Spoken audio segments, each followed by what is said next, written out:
Nouroudine Sakassele, nous sommes le 10 septembre 2021. Je veux aborder aujourd'hui le sujet de la résurgence des putschs militaires dans nos pays africains, et pas qu'africains, puisque nous avons connu assez récemment l'épisode de Haïti, même si Haïti a plutôt qualifié l'événement qui s'est passé là-bas en un assassinat. Alors, c'est un peu dommage que notre génération, c'est-à-dire celle de la fin des années 70 et des années 80, soit obligée d'intervenir sur la question des putschs militaires, non pas à titre historique, mais à titre d'actualité.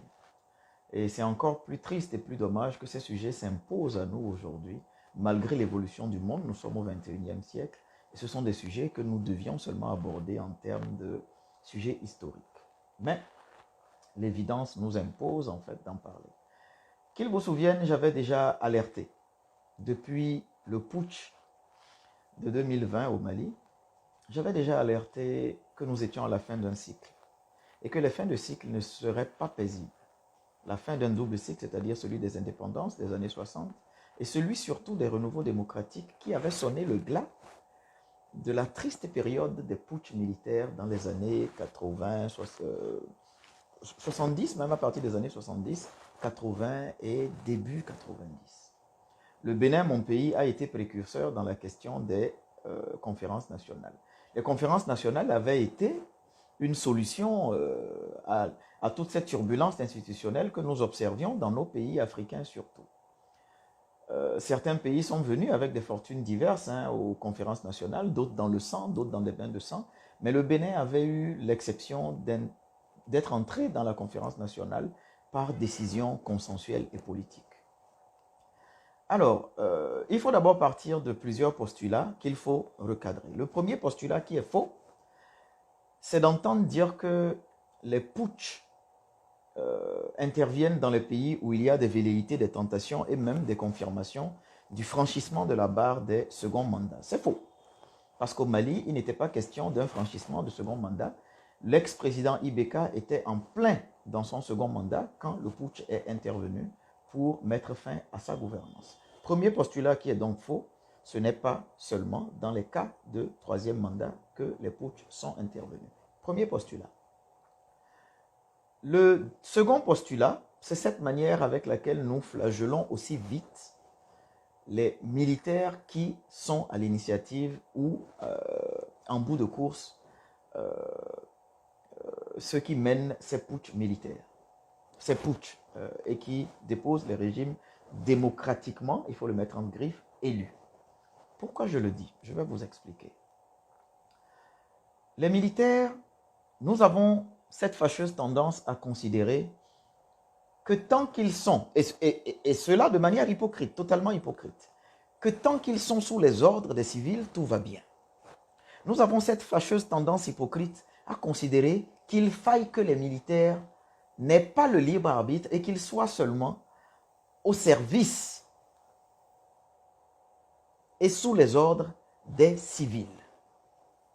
Ne sont-ce pas ces mêmes civils qui sont à la base des décisions qui entraînent des exactions par ces militaires-là dans la plupart de nos pays? Les exemples sont assez récurrents. La Guinée assez récemment, la Côte d'Ivoire où il y a eu des troubles, le Bénin, mon pays, où il y a eu des troubles depuis les années 2019, après les élections législatives un peu problématiques, la présidentielle aussi, où on a vu des interventions de l'armée, parfois sans sommation. Donc, la question que je me suis posée, c'est tant que les militaires sont sous les ordres et exécutent les ordres, quels qu'ils soient, des gouvernances civiles, ça ne semble pas poser problème. Et pourquoi ça nous pose problème? Dès lors que les militaires décident de ne plus être sous les ordres de ces civils-là. Alors que dans la plupart de nos constitutions, il est bien écrit que les ordres manifestement illégaux peuvent être désobéis et que c'est même du devoir de tout citoyen. Donc les militaires inclus. Est-ce que nous voulons contester aux militaires la capacité d'avoir un libre arbitre et de décider eux-mêmes que la crise de gouvernance, puisqu'il faut appeler ce que nous avons dans nos pays, ce n'est pas que les troisièmes mandats, ce sont des crises de gouvernance sociale, politique, économique et autres qui entraînent la résurgence des putschs. En avril 2021, après plusieurs alertes que j'avais données, en observant un peu l'historique de nos pays africains et la chronologie de certains faits, j'avais alerté que nous allons subir une résurgence des putschs civils, des putschs militaires, en réponse justement à la tendance de retourner en fait à la pensée unique, à la politisation unique dans nos pays africains. Et je vais vous expliquer pourquoi.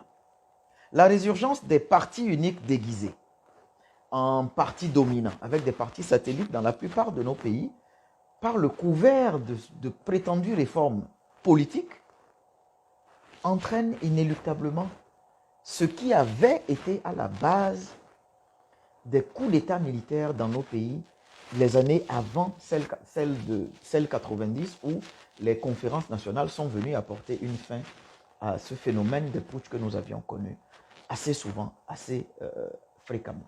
Ce qui se régularise finit par se banaliser et peut-être se normaliser. Il faut aller dans la chronologie de ce que nous avons connu comme turbulence institutionnelle depuis le début des années 2010 et peut-être même un peu avant.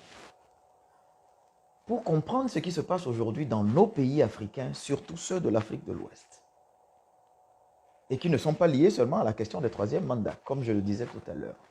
Il faut retourner à ce que nous avons appelé les printemps arabes.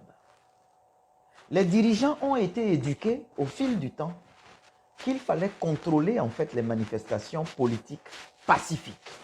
Il fallait les contrôler et même parfois les interdire. Parce que les manifestations politiques qui ont abouti au printemps arabe et à la chute des régimes dans les pays du Golfe, et du Maghreb et du Golfe, ont toujours été des manifestations pacifiques, citoyennes et souvent politiques. Donc, tirant leçon de tout cela, la plupart des régimes politiques qui ont succédé dans la plupart de nos pays africains ont commencé à réfléchir à des possibilités de limiter l'expression politique et surtout l'expression contradictoire et contraire politique. Donc, les printemps arabes qui ont eu lieu en Égypte, en Tunisie, plus tard, en Libye, au Yémen, au Soudan et beaucoup plus récemment en Algérie, ont donné des leçons à la plupart de nos dirigeants africains. Parce qu'ils se sont dit, si nous laissons prospérer les manifestations pacifiques, elles finiront toujours à la chute des régimes. Donc la mode était devenue en fait les manifestations pacifiques qui aboutissaient à la chute des régimes. L'exemple le plus symptomatique dans nos pays d'Afrique subsaharienne était celui du Burkina Faso en 2014, où les manifestations ont eu raison de la longévité au pouvoir du président Blaise Compaoré. Mais ce que tout le monde oublie de mentionner, dans notre grande hypocrisie, c'est que justement, ces manifestations politiques pacifiques menées par des civils, des syndicats et des partis politiques ont toujours pour épilogue l'intervention de l'armée. Toujours pour épilogue l'intervention de l'armée. C'est-à-dire, tant que l'armée n'intervient pas, soit pour arrêter les abus d'une frange de l'armée qui mate et qui réprime dans le sang les manifestations pacifiques engagées par les civils, les manifestations ne s'arrêtent pas. Tant que l'armée n'intervient pas pour mettre un stop ou un closing à ces manifestations et à ces mouvements populaires, en démettant le régime politique en cours, les manifestations ne s'arrêtent pas. Donc, j'ai comme l'impression que la mode était devenue de susciter les manifestations pacifiques en vue secrètement d'attirer l'intervention de l'armée. Donc, qu'on le voit et qu'on le veuille ou pas, l'intervention de l'armée est peut-être la finalité recherchée de ces manifestations politiques pacifiques dès qu'elles commencent. Ce que tout le monde refuse aussi d'accepter, c'est est-ce que ce ne sont pas les mêmes armées qui sont sous les ordres des régimes dits démocratiques? Pourquoi voulons-nous aujourd'hui contester la possibilité à ces armées-là de désobéir, puisque c'est un droit constitutionnel qui est inscrit dans la plupart de nos constitutions que nous avons calquées sur celles de l'Occident, de désobéir à des ordres manifestement illégaux? C'est le devoir premier républicain de tout citoyen et les corps armés, les corps habillés sont éminemment des citoyens en premier. Donc, nous sommes dans une totale hypocrisie, nous nageons dans une grande hypocrisie en nous disant l'armée doit rester dans les casernes, l'armée, son rôle doit être républicain, l'armée doit rester en marge de la gouvernance. L'armée ne reste-t-elle pas en plein dans la gouvernance lorsqu'elle est utilisée pour asseoir des régimes dits démocratiques, mais qui sont tout autant illégitimes parce que les principes démocratiques et les principes même de la contradiction démocratique sont bafoués dans plusieurs de nos pays. Je vais aller dans une explication chronologique des instruments qui sont utilisés par la plupart de nos gouvernants aujourd'hui pour contrôler l'expression politique publique et qu'ils appellent et qu'ils nomment aujourd'hui réforme. Observez bien. Je vous invite à une observation minutieuse et attentive, chronologique progressive des différentes législations pénales dans nos pays qui ont aujourd'hui érigé la contestation politique et même l'expression politique contraire et la liberté de manifestation à des actes de terrorisme. C'est le cas dans mon pays, le Bénin. C'est le cas assez récemment au Sénégal, où la législation a été orientée pour qualifier d'actes terroristes tout mot d'ordre de manifestation qui conteste en fait des décisions politiques, des décisions de l'exécutif ou des prétendues réformes politiques. Donc, quand on voit bien ce qui s'est passé dans le temps et la chronologie des faits tels que je viens de l'expliquer, nous avons une enfantine évidence de constater que la plupart des régimes politiques ont tiré leçon des printemps arabes et des manifestations pacifiques qui aboutissaient quasiment de manière inéluctable à la chute des régimes politiques. Ils ont tiré leçon de cela et ont donc adapté les législations de leur pays, notamment les questions pénales, pour décourager, contrôler, museler et donc réprimer à travers la justice, en créant même des juridictions spéciales, tout ce qui peut apparaître comme des manifestations contraires et opposées à l'expression politique du gouvernement. Ce qui aboutit en fait à la résurgence en fait de la pensée unique et des partis politiques uniques. Si vous mettez ensemble tous ces éléments tels que je viens de les expliquer, vous comprenez assez facilement que les militaires qui sont sous les ordres des civils démocratiquement soi-disant élus, et à ce niveau je rejoins entièrement la pensée de Antoine Glaser de la Lettre du Continent, qui a dit assez récemment sur TV5 à l'occasion de la question du putsch en Guinée-Conakry, que la démocratie, ce n'est pas les élections. Et je comprends cet absolutisme qu'il a utilisé en disant ce n'est pas les élections. Parce que nous avons compris au final que les élections sont devenues un moyen, une mascarade de déguiser en fait les hold-up constitutionnels et institutionnels que font nos pays, que font nos dirigeants de plus en plus. Nous avons vu la résurgence des premiers tours KO. Nous avons vu la résurgence des élections sans second tour. Nous avons vu la résurgence aussi des élections avec des taux de participation complètement injurieux pour l'intelligence et le bon sens public. Antoine Glaser a dit donc, il y a 3 ou 4 jours, que la démocratie, ce n'est pas les élections, mais c'est surtout l'existence des contre-pouvoirs. Les contre-pouvoirs aujourd'hui dans nos pays sont complètement à la solde et même les émanations de la volonté de l'exécutif, notamment de son chef. C'est le cas dans mon pays, le Bénin. Aujourd'hui, mon pays ne peut pas se vanter d'avoir une nomenclature constitutionnelle et institutionnelle qui favorise l'émergence de certains contre-pouvoirs. Non. Et nous le voyons de plus en plus dans la plupart de nos pays africains. Donc, il faut que nous sortions de cette hypocrisie et que nous nous posions les vraies questions. Est-ce qu'il ne faut pas que nous sortions de cette hypocrisie de vouloir confiner les militaires dans le strict respect des décisions des politiques civiles, des démocrates civils? Est-ce que les militaires doivent seulement rester dans l'exécution des décisions décidées par les civils, même si ces civils-là deviennent nocifs et nuisibles pour nos différentes nations. Est-ce que nous allons continuer à contester le libre arbitre aux militaires? Et pour finir, est-ce que les militaires sont absents de la gouvernance démocratique dans nos différents pays? Je vais vous citer l'exemple de l'Égypte. Le maréchal Al-Sisi était un militaire. Est-ce que c'est parce qu'il a troqué au détour d'une transition soldée par une élection à laquelle il s'est porté candidat et qu'il a gagné haut la main, je crois 1 et 2 fois de suite? Est-ce que c'est pour ça qu'il n'est plus militaire dans l'âme? Est-ce que c'est pour ça que l'actuel président du Burundi, Ndayishimiye, n'est pas un militaire dans l'âme? Parce qu'il a été élu démocratiquement.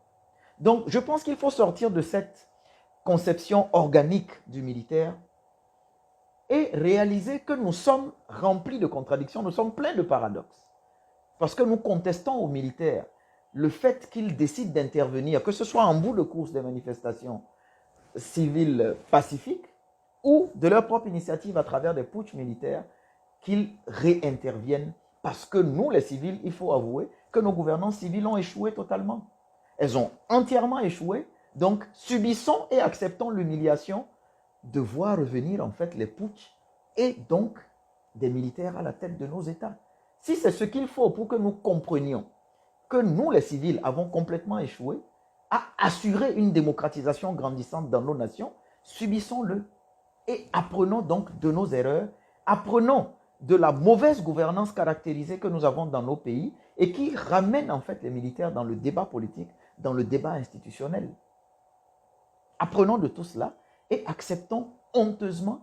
À la limite, moi je serais pour que tous nos pays, on accepte et qu'on réalise que nous sommes dans des gouvernances militaires. Je préfère qu'on me dise que nous sommes dans une gouvernance militaire autoritaire plutôt que de subir ce que nous avons aujourd'hui comme pseudo-gouvernance démocratique, là où des institutions, l'instrumentalisation de la justice est de mise, là où les libertés sont bafouées, pire même que des fois sous des régimes dits militaires. Donc, à mon niveau, je pense que nos consciences méritent d'être interpellées. Nous méritons de nous remettre en question, nous méritons de nous reposer les bonnes questions et de savoir, est-ce que ce n'est pas nos gouvernances civiles chaotiques plutôt, qui invitent dans le débat l'intervention des militaires qui sont sous les ordres de ces mêmes civils? Nous avons constaté, ce sont les forces spéciales, ce sont les forces mises en place par ces gouvernants civils eux-mêmes qui finissent par les défaire.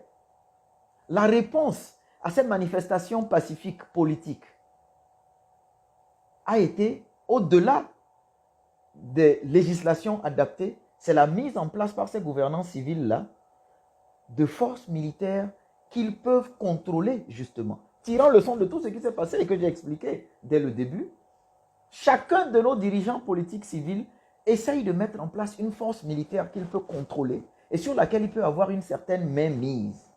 Et ce sont curieusement, comme au Mali, ces forces antiterroristes, comme dans d'autres pays, ces forces antiterroristes, anti-émeutes, qui finissent par avoir raison de leurs géniteurs. Donc, nous avons des cercles vicieux dans lesquels nous sommes en train d'entrer et qui vont peut-être aboutir en fait à la remise en cause de la plupart de nos certitudes. Donc, je pense qu'il faut que nous nous invitions. Les conférences nationales ont été une solution dans la plupart de nos pays africains à la résurgence des putschs. Peut-être qu'il faut que nous allions chercher dans ces conférences nationales-là, peut-être qu'il faut aussi, incidemment, aller ramener ces conférences nationales pour que justement le dialogue, les concertations puissent redevenir des solutions. Sinon, je suis au regret de devoir insister sur le fait que les putschs militaires deviendront la norme. Parce qu'il faut voir la régularité et la périodicité de plus en plus réduite de ces putschs-là dans la plupart de nos pays. La Guinée-Conakry a connu malheureusement un putsch. Un dimanche matin, tout le monde s'est réveillé groggy. Nous avons vu qu'un putsch a eu lieu dans ce pays-là et nous constatons de plus en plus que l'attitude même de la CEDEAO devient de plus en plus hypocrite à l'égard de ces putschs-là. Pourquoi je dis hypocrite? Il n'y a pas de sanctions économiques parce qu'ils ont compris que les aspirations des peuples étaient devenues distinctes de la CEDEAO. Ils ont fini par comprendre en fait que la suspension des instances était la seule possibilité en fait de régler ou de prendre en compte ces putschs militaires parce qu'ils ne vont naturellement pas autoriser que les dirigeants militaires de facto viennent s'asseoir à la même table qu'à la CEDEAO, eux, soi-disant présidents élus. Donc, je pense que nous sommes en marche vers quelque chose de nouveau et gageons que ce soit quelque chose de nouveau qui ne soit pas douloureux pour nos pays. Parce que de plus en plus, nos pays s'orientent vers des bouleversements politiques, des bouleversements institutionnels que nous ne pourrons pas contrôler. Nous avons en nous les ressources qu'il faut pour arriver à contrôler la résurgence de ces putschs militaires. Nous avons en nous les ressources et les capacités d'arriver à nous asseoir et nous entendre sur ce que doit être la marche et la bonne gouvernance dans nos nations. Moi, j'étais allé jusqu'à un niveau osé à proposer que nous trouvions dans nos mécanismes institutionnels des possibilités de démettre démocratiquement des présidents élus démocratiquement lorsqu'ils se mettaient en marge de la gouvernance telle que souhaitée par nos pays.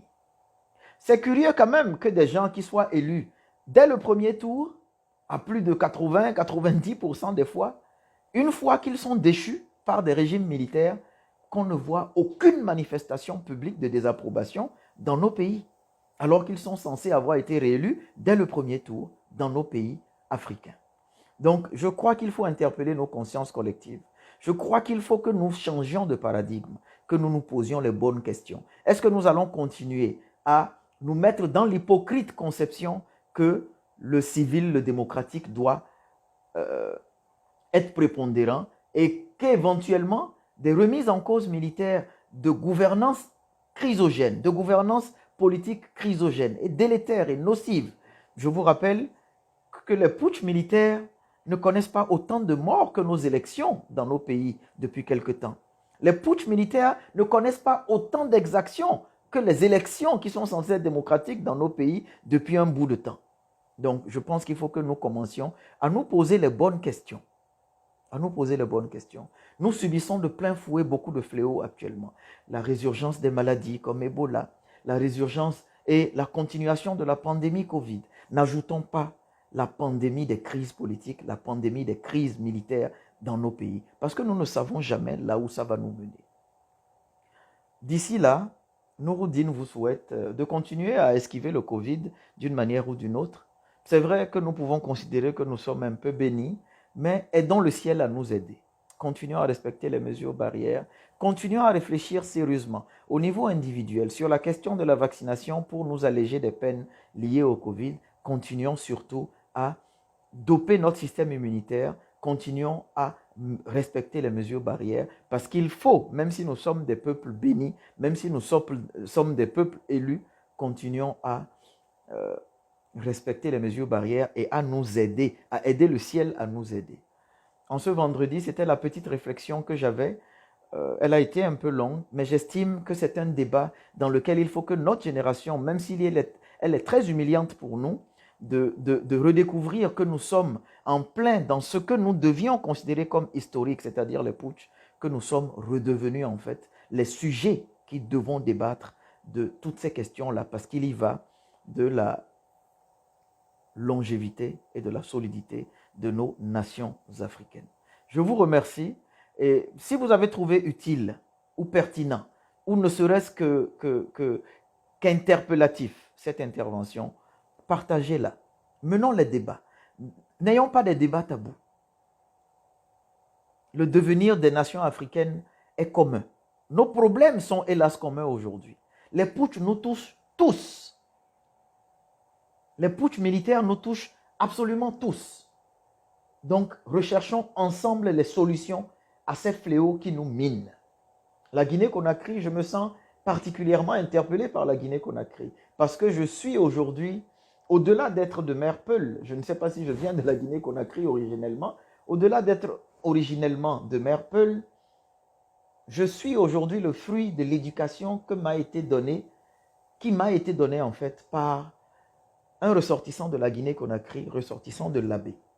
Et pour toutes les personnes qui ont vécu à Parakou, qui ont connu la famille Ba, B-A-H, vous pouvez au moins témoigner de l'impact de ces personnes-là dans notre éducation aujourd'hui. Donc, je me sens doublement interpellé. Cette personne qui était mon enseignant de maths, physique et chimie quand j'étais encore au collège et qui est devenue ma famille parce que ses enfants et moi étions les meilleurs amis du monde. Je vivais chez eux pendant les vacances scolaires. J'allais à Parakou assez souvent, même quand je n'y étais plus. J'habitais chez eux, donc je me sens aujourd'hui interpellé par le cas de la Guinée-Conakry et surtout par ce que nous avons vu du traitement qui a été fait par les dirigeants dans ces pays-là. Donc, posons-nous les bonnes questions, interpellons-nous, n'ayons pas ce culte de l'hypocrisie politique, n'ayons pas ce culte de la peur politique d'aborder certains sujets. Et je crois que ce n'est que de cette manière-là que nous pourrons aboutir à des solutions concertées. Puisque nos problèmes sont les mêmes, nos solutions doivent être les mêmes. La jeunesse aujourd'hui, notre génération décomplexée, est celle qui est la plus combattue, la plus atteinte par cette tendance à l'uniformisation de la pensée politique, l'uniformisation forcée de la pensée politique. Qu'on le voit un peu partout, au Sénégal, Sonko, au Cameroun, Cabral Libi, dans mon pays, le Bénin, Joël Aïvo et Eric Amadougou, qui sont qualifiés de terroristes parce que, ayant dit qu'ils veulent être candidats à des élections présidentielles. Donc, je pense que nous avons un devoir de conscientisation populaire et aussi d'auto-éducation politique pour comprendre que les mêmes mots vont toujours causer les mêmes conséquences. Les mêmes causes auront toujours les mêmes conséquences. Merci beaucoup. C'était Nouroudine Sakasalé. J'ai été un peu long, mais je vous prie de commencer à réfléchir à ce que doivent être nos nations dans l'avenir. Merci.